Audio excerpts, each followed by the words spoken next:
Elisabeth Roudinesco, née le 10 septembre 1944 à Paris, est une universitaire, historienne et psychanalyste française. Biographe de Jacques Lacan et de Sigmund Freud, elle est aussi co-autrice, avec Michel Plon, d'un dictionnaire de psychanalyse. Elle est lauréate du prix 1996 du meilleur livre de la Société française d'histoire de la médecine pour son ouvrage Généalogie. Elle a également reçu le prix Décembre 2014, puis le prix des prix littéraires 2014, pour sa biographie Sigmund Freud dans son temps et dans le nôtre. En une vingtaine d'ouvrages, elle a également abordé les liens entre psychanalyse, histoire, littérature, philosophie, pervers et perversion, féminisme, Révolution française, judaïsme et les courants identitaires. Biographie. Elle naît dans le 12e arrondissement de Paris.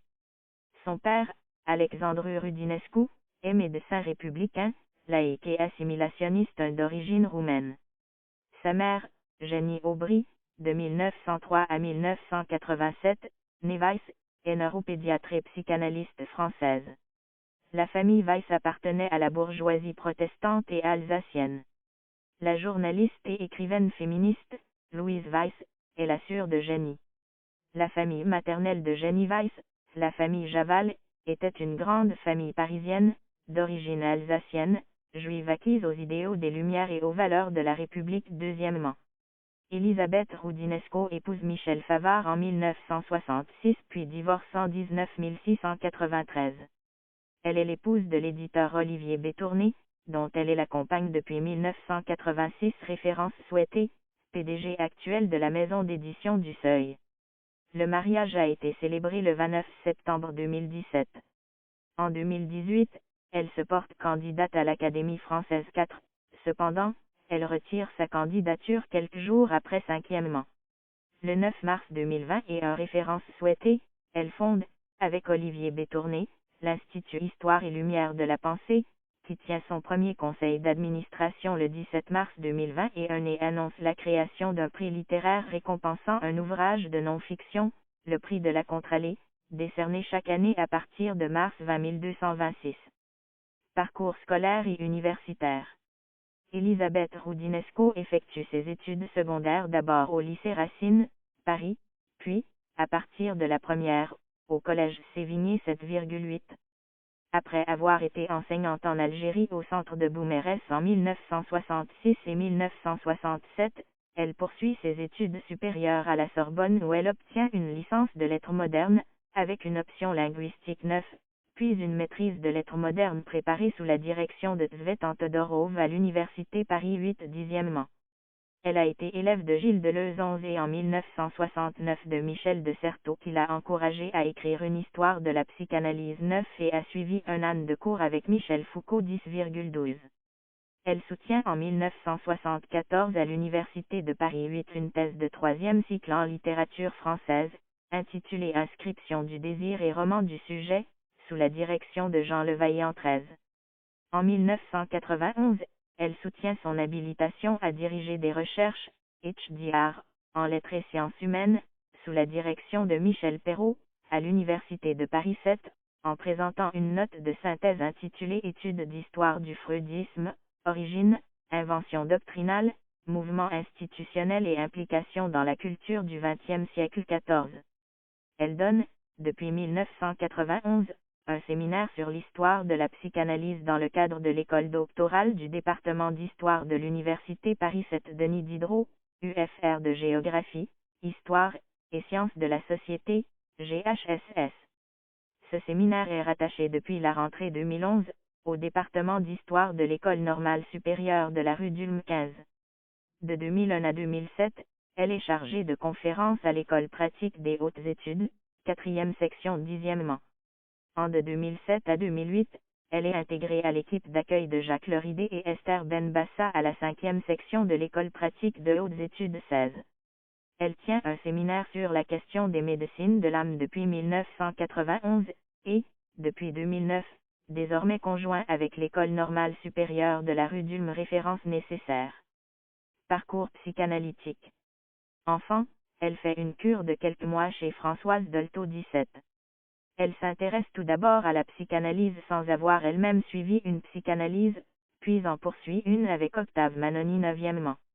En 1969, elle entre à l'école freudienne de Paris, fondée par Jacques Lacan, où elle achève sa formation psychanalytique et en restera membre jusqu'à sa dissolution en 198 Collaboration journalistique. Elle fait partie de 1969 à 1979, du comité de rédaction de la revue Action Poétique 19 dirigée par Henri Delioui. Par ailleurs, elle participe à la rédaction du journal Libération 20 de 1986 à 1996. En 1996, elle cesse sa collaboration avec Libération pour donner ses textes au journal Le Monde 19. Télévision. En tant qu'historienne, elle a participé à l'émission Secret d'Histoire consacrée à des figures féminines de la Révolution française, intitulée Les femmes de la Révolution, diffusée le 12 juillet 2016 sur France 221.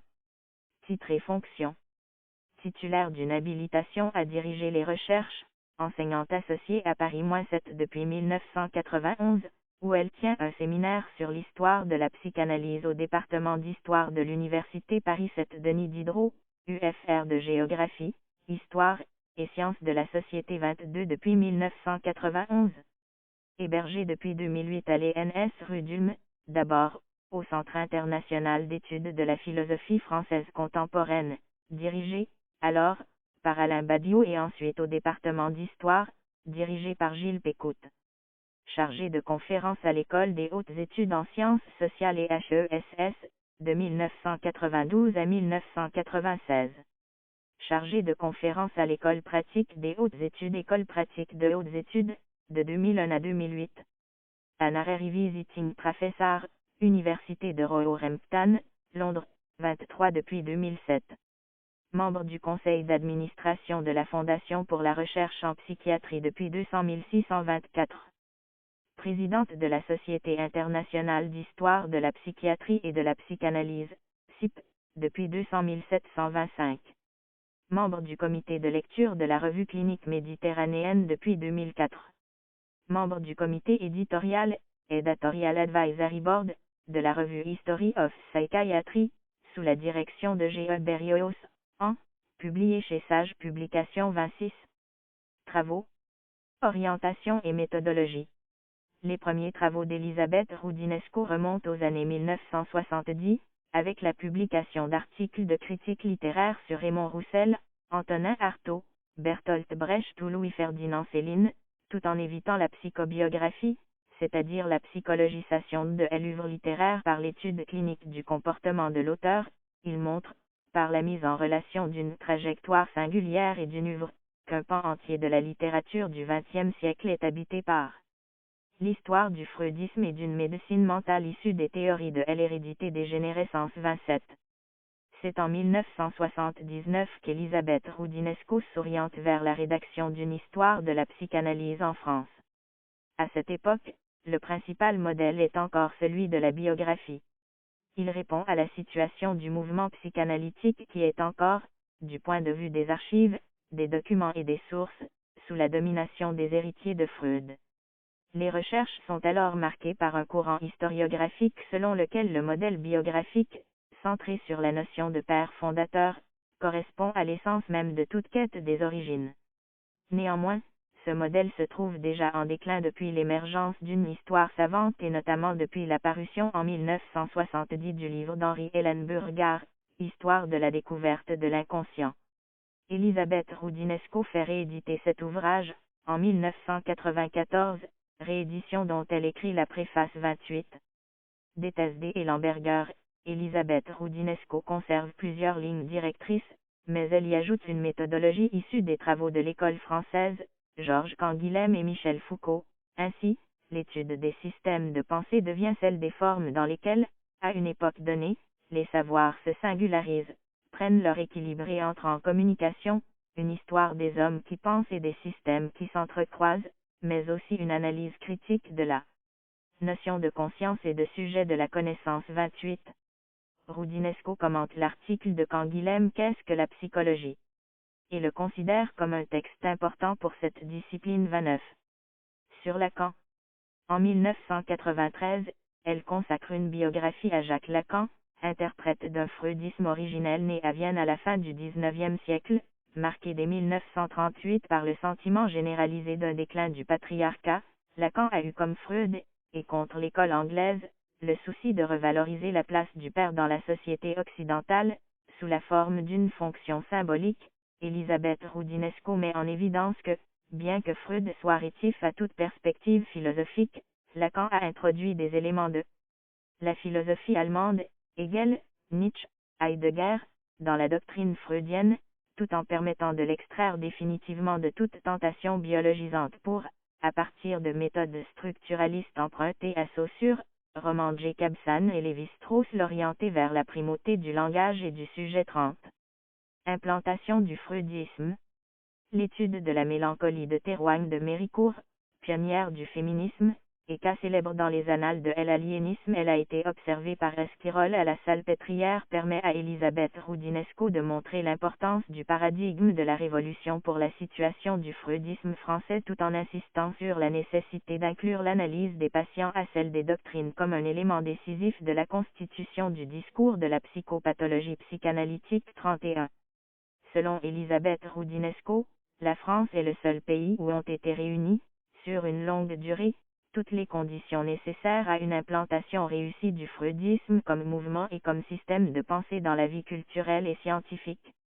L'origine de cette situation privilégiée remonte, dit-elle, à la Révolution de 1789, qui a doté d'une légitimité scientifique et juridique le regard de la raison sur la folie, donnant naissance à l'institution asilaire, puis à l'affaire Dreyfus, qui a précipité l'avènement d'une conscience de soi de la classe intellectuelle. En se désignant comme avant-garde, celle-ci a fait fructifier des idées novatrices.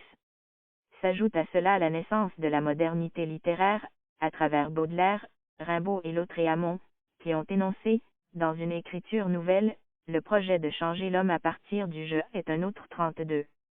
D'après elle, les conditions de l'implantation géographique des idées freudiennes et d'un mouvement psychanalytique sont, d'une part, l'existence préalable d'un savoir psychiatrique, c'est-à-dire une conception de la folie capable de distinguer la notion de maladie mentale en tant que catégorie rationnelle distincte de toute idée surnaturelle ou religieuse, et, d'autre part, l'existence d'un état de droit garanti de liberté à même de permettre un enseignement freudien. 33. L'absence d'un seul de ces éléments, ou des deux à la fois, explique la non-implantation ou la disparition du freudisme dans les pays de dictature inspirés du nazisme ou du communisme, ainsi que dans les régions du monde marquées par l'islam ou par une organisation communautaire tribale. Elisabeth Roudinesco note par ailleurs que les dictatures militaires, étant de types différents des deux systèmes totalitaires qui l'ont détruite en Europe, n'ont pas empêché l'expansion de la psychanalyse en Amérique latine, notamment au Brésil et en Argentine. Les régimes de type caudilliste ne se sont en effet pas conduits en exterminateurs de la psychanalyse, ils ne l'ont pas éliminée en tant que science juive, ni en tant que science bourgeoise. 33. Dictionnaire de la psychanalyse. En collaboration avec Michel Plon, Elisabeth Roudinesco est également l'auteur d'un dictionnaire de psychanalyse qui met à jour les fondements conceptuels et historiques de la discipline. 34. Prise de position. Elisabeth Roudinesco est membre du Parti communiste de 1971 à 1979, se définit depuis comme progressiste et vote en principe pour le Parti socialiste. 35. Elle prend, à partir de 1997, des positions politiques publiques en faveur des droits des couples homosexuels à adopter des enfants. 36. Elle s'oppose à la discrimination positive, contre les chiennes de garde, notamment. Elle a défendu le droit des étrangers contre l'immigration choisie. Elle est favorable à l'interdiction du port du voile islamique à l'école. Elle prend position dans de nombreux débats sur la laïcité, le clonage, la génétique, l'inné et l'acquis. Par ailleurs, elle critique l'expertise collective et scientifique de l'INSERM, notamment du fait que les formations cliniques se réclamant de la psychanalyse seraient, selon elle, désormais menacées par des experts issus de la psychologie expérimentale ou cognitive. 37. Elle est l'une des premières signataires de la pétition Pas de zéro de conduite qui s'oppose aux méthodes de dépistage de la délinquance chez les enfants de moins de 3 ans. Elle s'exprime également contre l'idéologie antispéciste, qui selon elle repose sur une inversion des lois de la nature conduisant à faire de l'homme, non pas un être identique à l'animal, mais le représentant d'une espèce inférieure à celle de l'animal, un sous-animal en quelque sorte 38,39. Elle affirme, dans l'émission télévisée Quotidien, en mars 2021, il n'y a pas un troisième sexe. Il y a une bisexualité, il y a un genre. Le transgenre a été inventé à partir de personnes qui avaient des problèmes avec l'identité, ce qu'on a appelé le transsexualisme. Il ne faut pas les discriminer, ça existe, mais je trouve qu'il y a un peu une épidémie de transgenre. Il y en a beaucoup trop. Une plainte est déposée, par 3 députés qui estiment les propos transphobes, au Conseil supérieur de l'audiovisuel qui ne juge pas pour sa part, que leur auteur est entendu encourager à des comportements discriminatoires envers les personnes transgenres au sein d'un débat d'intérêt général sur la transidentité, notamment des mineurs 40,41. Dans une interview, elle rappelle qu'elle a soutenu le mariage homosexuel, la PMA a signé des pétitions et prononcé des discours contre la transphobie, mais qu'elle tient à ce que la demande de transition des mineurs, en constante augmentation, soit examinée avec prudence. Les expériences menées depuis plus de 20 ans à la Tavistock Clinic montrent que le rapport bénéfice/risque des traitements, voire de la chirurgie avec amputation des seins, phalloplastie, etc., est loin d'être évident. Le recul a permis de constater que la plupart des jeunes patients n'étaient pas transgenres mais qu'il s'agissait d'un état passager. Certains ont porté plainte contre la clinique. Elisabeth Roudinesco se prononce pour l'interdiction des traitements hormonaux et bloqueurs de puberté avant 16 ans, interdiction décidée en Suède et en Grande-Bretagne, et ajoute on ne peut pas considérer qu'un enfant de 8 ans a un consentement éclairé. Comment peut-on voter une loi fixant un seuil de non-consentement sexuel à 15 ans et ne pas en tenir compte pour d'autres atteintes au corps? 42. Réception. John Forrester 43, directeur du département d'histoire et de philosophie des sciences de l'université de Cambridge, indique en 199-1844 que l'histoire d'Elisabeth Roudinesco est de loin l'histoire générale d'une culture psychanalytique la plus complète et subtile faite à ce jour. Seule la somme des recherches portant sur les débuts de l'enthousiasme américain pour Freud supporte la comparaison, à savoir, le premier volume de Nathan Hall sur l'histoire de la psychanalyse aux États-Unis 45. Selon Franck Chaumont et Frédéric Gros, en 2007, si ces travaux d'historienne font autorité dans la communauté psychanalytique, ces prises de position dans le champ intellectuel suscitent souvent les débats les plus vifs. Ces écrits témoignent de ce double parti pris d'historienne et d'intellectuelle engagée dans les débats de son temps. Sa notoriété d'historienne de la psychanalyse lui fut acquise par le coup d'éclat de son Histoire de la psychanalyse en France, 1982, qui fit date dans la littérature internationale, et de nombreux travaux ont confirmé sa place originale dans ce domaine et dans l'université française et les sociétés savantes 46. Nathalie Jodel, publie en 2014, La légende noire de Jacques Lacan, Elisabeth Roudinesco et sa méthode historique, dans lequel elle remet en cause les choix biographiques opérés dans sa biographie de Jacques Lacan 47. Publication. Ouvrages. Ces ouvrages sont traduits en 17 langues. Pour une politique de la psychanalyse, Paris, La Découverte, 1977. Histoire de la psychanalyse en France, volume 1, Paris, Le Seuil, 1982, réédition Fayard 1994. Histoire de la psychanalyse en France, volume 2, Paris, Le Seuil, 1986, réédition Fayard 1994. Théroigne de Méricourt. Une femme mélancolique sous la Révolution, Paris, Le Seuil, 1989, Albin Michel, 2010. Jacques Lacan. Esquisse d'une vie, histoire d'un système de pensée, Paris, Fayard, 1993. Généalogie, Paris, Fayard, 1994. Pourquoi la psychanalyse, Paris, Fayard, 1999. L'analyse, l'archive, Paris, Bibliothèque nationale de France, 2001. La famille en désordre, Paris, Fayard, 2002. Le patient, le thérapeute et l'État, Paris, Fayard, 2004. Philosophe dans la tourmente, Canguilhem, Sartre, Foucault, Althusser, Deleuze, Derrida, Paris, Fayard, 2005. La part obscure de nous-mêmes, Une histoire des pervers, Paris, Albin Michel, 2007. Retour sur la question juive, Albin Michel, Paris, 2009.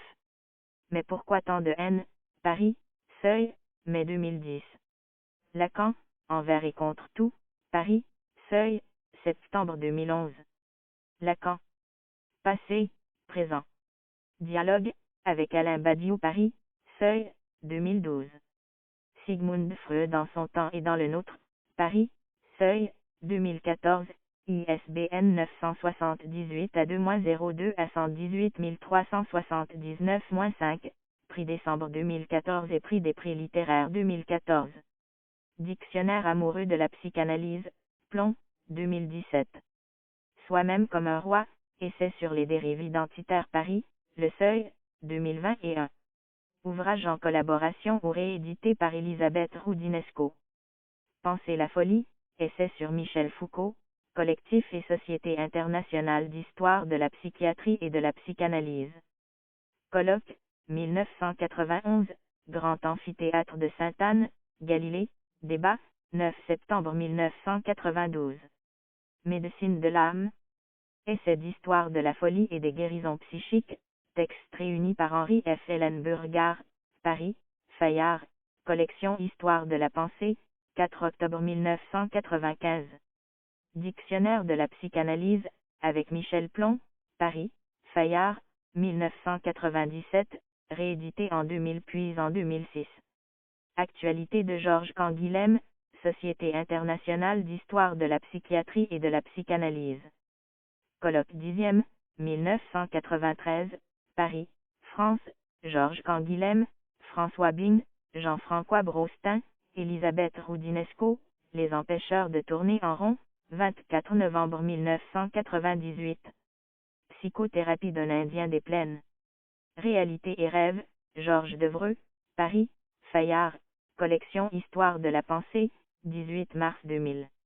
Au-delà du conscient. Histoire illustrée de la psychiatrie et de la psychanalyse, Pierre Morel, Jean-Pierre Bourgeron et Elisabeth Roudinesco, Paris, Azan, 12 septembre 2000. Le psychologue surpris, Théodore Reich, Reid, Elisabeth Roudinesco, Paris, de Noël, collection Espace Analytique, 23 mai 2001. De quoi demain? Dialogue, Jacques Derrida et Elisabeth Roudinesco, Paris, Fayard, 12 septembre 2001. Histoire de la découverte de l'inconscient, Henri F. Ellenburger, Paris, Fayard, 1er juillet 2002. Psychanalyse des enfants séparés, études cliniques, de 1952 à 1986, de Jenny Aubry, Elisabeth Roudinesco, préface, de Noël, l'espace analytique, 2 octobre 2003. Pour une éthique commune, médecine, psychiatrie et psychanalyse, de Édouard Azouri, Selim Abou, Elisabeth Roudinesco, Choki Azouri, collectif, campagne première, colloque de l'Université Saint-Joseph, Beyrouth, octobre 2003. Notre cœur tend vers le sud, correspondance de voyage de 1895 à 1923, de Sigmund Freud, Elisabeth Roudinesco, préface, Jean-Claude Capel, traduction, Fayard, Histoire de la pensée, mars 2005. Pourquoi tant de haine?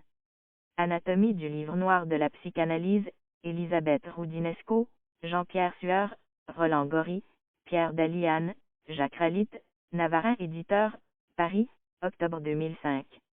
Entrée Psychoanalysis Laurence des Kritzman, en DIR, de Columbia History of 20th Century French Thought, Columbia University Press, New York, janvier 2006.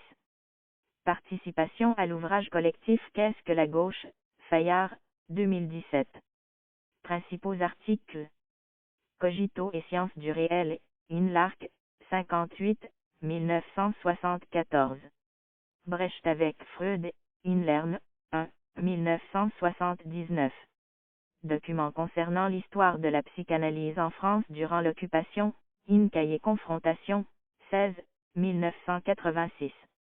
Traduction allemande, In Psyche, 12, décembre 1988. Antisémitisme et contre-révolution, de 1886 à 1944, en collaboration avec Henri Rousseau, In l'infini, 27, 1989. Sartre, lecteur de Freud, In les temps modernes, 531 à 533, décembre 1990.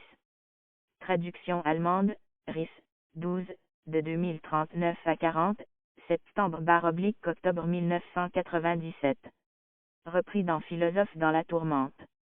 Lucien Febvre à la rencontre de Jacques Lacan, Paris, 1937, en collaboration avec Peter Schoettler, In Genèse, 13, automne 1993. Réponse à Michel Schneider, Les temps modernes, 572, 1994. Georges Mocco, de 1899 à 1988, un psychanalyste au service de Vichy. De l'antisémitisme à la psychopédagogie, In l'infini, 51, automne 1995. Bataille, entre Freud et Lacan, une expérience cachée, In Georges Bataille après tout, Denis Ollier DIR, Belin, Paris, 1995, page 191 à 212. Psychanalyse fin de siècle. La situation française, perspective clinique et institutionnelle, International Psychoanalysis.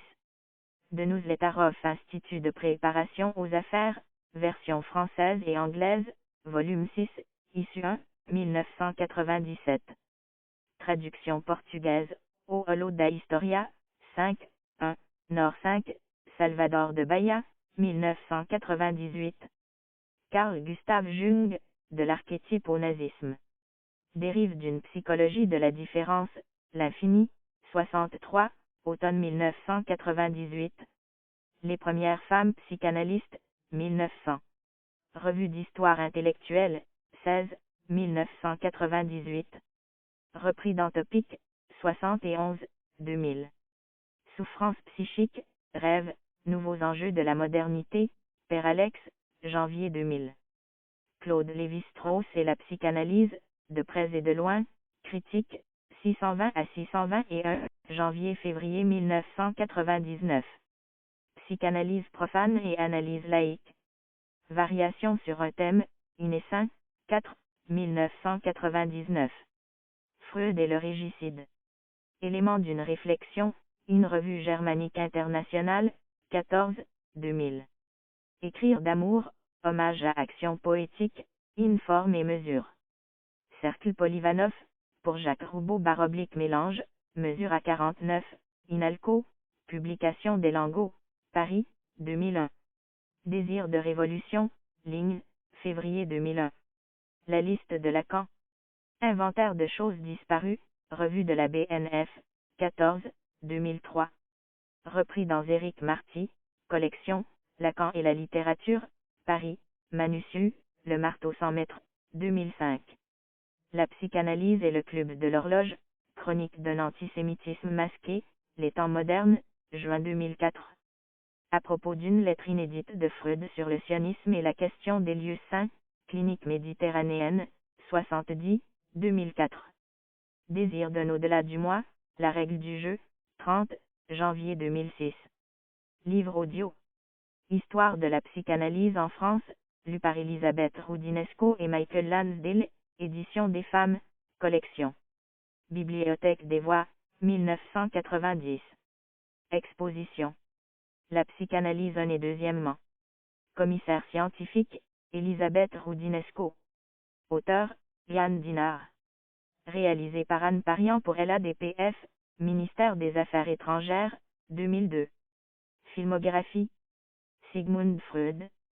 L'invention de la psychanalyse, en collaboration avec Elisabeth Kapnis, 1997. Premier documentaire mondial.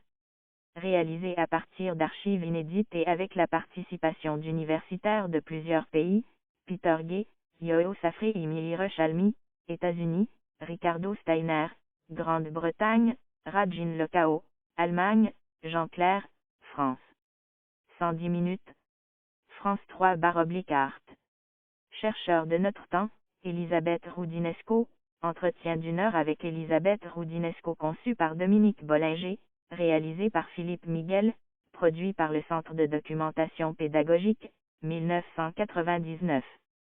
Jacques Lacan, La psychanalyse réinventée, film documentaire d'1 heure pour la télévision, Arte, écrit par Elisabeth Roudinesco en collaboration avec Elisabeth Kapnis, réalisé par Elisabeth Kapnis, produit par l'INA. Distinction. Le 29 mars 2013, elle est nommée au grade de chevalier dans l'Ordre national de la Légion d'honneur au titre de écrivaine, historienne, psychanalyste, 44 ans de service 48. François Hollande lui remet la décoration en septembre 201 349. Lors de cette remise collective de décoration, le président François Hollande saluait l'œuvre de l'historienne et psychanalyste et son combat contre le prétendu dépistage de la délinquance précoce chez les enfants de moins de 3 ans. Le président faisait allusion à la présence d'Elisabeth Roudinesco parmi les dizaines de milliers de signataires de la pétition Pas de zéro de conduite pour les enfants de 3 ans mise en ligne le 29 janvier 2006. Officier de l'Ordre national du mérite 50.